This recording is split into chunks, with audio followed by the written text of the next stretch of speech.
Вы будете в шоке, но этот Chevrolet пикап середины 30-х годов удивлял своей экономичностью. Для рамного грузовика с массивным кузовом он потреблял всего 13-15 литров на 100 километров, что по меркам того времени считалось выдающимся результатом. Под капотом стоял рядный шестицилиндровый двигатель Stove Bolt объемом около 3,5 литров, прозванный так из-за болтов, похожих на крепеж печей.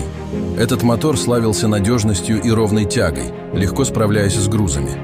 Еще одной революционной деталью стали гидравлические тормоза, которые впервые начали использовать именно на таких «Шевроле», повышая безопасность.